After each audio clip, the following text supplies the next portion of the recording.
Okay, so far we have created a GitHub account, a place where we can store files and open up repositories, which is good because the next thing we're going to do is we're going to skip a little bit ahead of plan. And I know that the Python programming part of this class comes a little bit later, but we're going to start to write a little bit of code just to get our feet wet. Before we even install Python in a system, we're going to be using additional tools. And some of you may be familiar with Replit, which will be a future assignment, probably the next one for you to install, or rather sign up for an account. They're free, there's no spam, it's a good tool. What we're going to be doing is we're going to be using a notebook from Google. And I'm making the assumption that you already have a Google account. You can use Gmail, you can use YouTube, you can use Google Docs, things like that. If you don't have a Google account, you can sign up for one. They're free, and for the most part, they already have you in their grasp, so you're not, I don't think you're going to be going into the unknown using a Google account. So what we're going to take a look at is the Google Collaboratory. If I'm pronouncing that correctly, I'll just say Colab from now on. It's a tool for collaboration, which means that we're going to be storing files publicly. Other people will have access to them, especially me, since I'm the one that needs to look at your stuff so that I can grade it. I'm going to click on the link, Google Collaboratory, and it says, hey, welcome to Collaboratory. You're welcome to click on this and check out what they have to say. It's basically the page that's already open. It explains it a little bit more. There's some videos that tell you, they introduce the concept to you. And let me show you what's going to be so cool about this. There's a lot of information. Python is the beginning. There are so many things that you'll be able to do with Colab that I can't even begin to list them because I don't know a lot of them. But I do know the Python part. So let me, before I begin to code, let me go back to the assignment itself. I'm going to scroll down a little bit, and in the resources, I have a link to the book we're going to be using, the Think Python, the free edition. I'll click on it to go to chapter 1. By now, hopefully, you have read the assignment, maybe even worked some of the things, even though you haven't installed Python yet. I'm going to scroll down. I'm going to skip specifically to 1.5. 1.5 is the first program. Traditionally, the first program you write in any new language is Hello World. There is a Wikipedia entry on this. I'll put a link to it in the assignment. It's basically for the longest time since I think the very first programming language manual, that's what they decided to be the first thing that you do. And in Python, we do the same. Basically, you're going to be using the command print, which doesn't print to a printer. It just prints to the screen. It displays it. And we're going to say the words hello world, hello comma, space world, exclamation point, lots of exclamation points in samples. And in the end, you end up with hello world like that. The quotation marks around the hello world basically say this is a string, this is a series of characters that belong together. And in Python, and pay attention to this, in Python, it looks like this. What they mean by Python, that's Python 2, which was the standard for a long, long time. It moved on to version 3, so Python 3 is what we'll be using in class. However, the syntax, that is, the way that we word the commands, changed a little bit.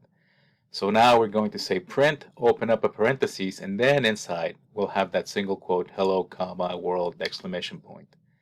Could you use double quotes?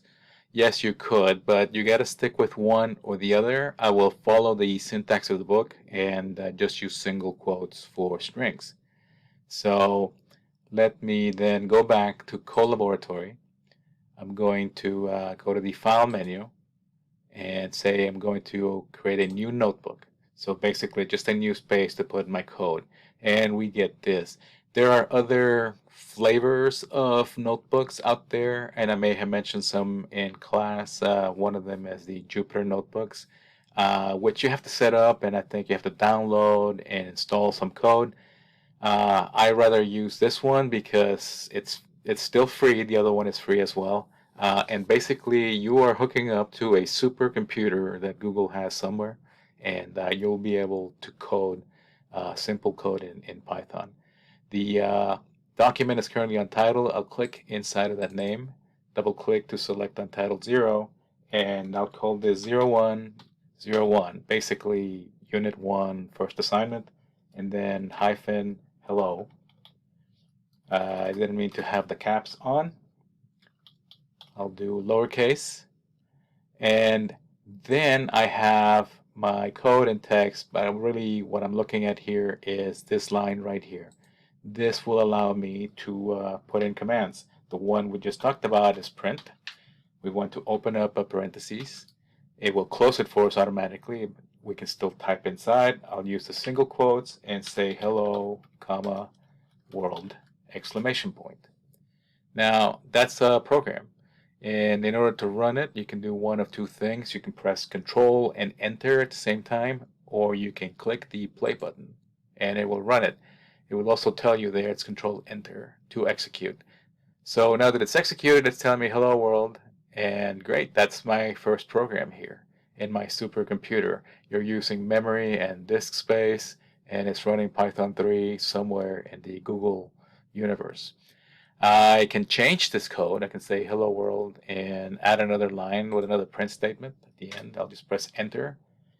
Notice how it doesn't execute because it's still waiting for more directions. So I'll say print, parentheses, another single quote mark, and say something like my name is, and my name, and coding in Python. Exclamation point, and close the, actually it was already, no, it hadn't closed it. Let's close that, the quote, and make sure that we have one at the beginning and one at the end. And I see, oh well, here's the first problem of when you should use double quotes and single quotes. Because I'm using an apostrophe M for I'm, it's confusing this as the end of the quote. I'll change the first one to a double quotes, shift quotes, and then close it. How about that? You learn something new all the time. I'm going to run this program, and it says, hello world, my name is Francisco, and I'm coding in Python. Well, I'm using the supercomputer, I'm using my Google account, and if you see this icon, basically it's telling me that this is already stored in my Google Drive, so it's already saved. But since we went through the trouble of getting that GitHub account, and we will be using the GitHub account for other things, let's do this as well. Obviously keep this saved there. I will click on File and say Save a Copy in GitHub. It's going to give me this window. I'll move it down so that you can see it. And basically it's asking for permission. It's saying can the Google Notebook, can Colab use GitHub? It's going to give them access to my GIS and access to my repositories. Repositories is definitely what we want. We want to save it in a directory in GitHub. So I will authorize, and it's going to ask me for my password, just to make sure that I am who I say I am. And now it's connected. Now it says copy to GitHub. It's already got a repository selected. That's the one that I created as SU 2021 ITSC 1429. In the main branch, the file path is the name of the file 0101 underscore hello, IPYNB. So it's a Python notebook. I'm not sure what the I stands for. It might be interactive. Commit message created using collaboratory, which you can change. It's just say, you can say whatever you want. First, you can say hello world in Python. And I will click OK. It's creating a copy, and then it's taking me to my GitHub and telling me that I'm now in my account. This is my username. This is my repository, and I have a file that's called 0101hello.ipynb. And it has my code, and then it has what it looks like when it runs. Also, check this out. It says open in Colab, so even if you had signed out from collaboration, you can go into your GitHub account, look at your code, click on it, and then open it up in a notebook and run it. And you can keep on changing it. I wouldn't have it open in two different places though, because if I try to save in one, it's not going to update on the other. So just to be safe, I'm going to close that second file. I can continue to change things. I do believe though that every time that you save something into your Google Drive, if you want it in GitHub, you have to export it every time. Let me try that right now. I'll say, I'll have another command that says print um, I will continue to code dot dot dot. It's whatever you want it to say. I will execute this. It gives me a result. It's already saved since it's in Google Drive. I'll try to go to File and save a copy in GitHub. And I have to, I think, give it another commit message since it's a different iteration of it.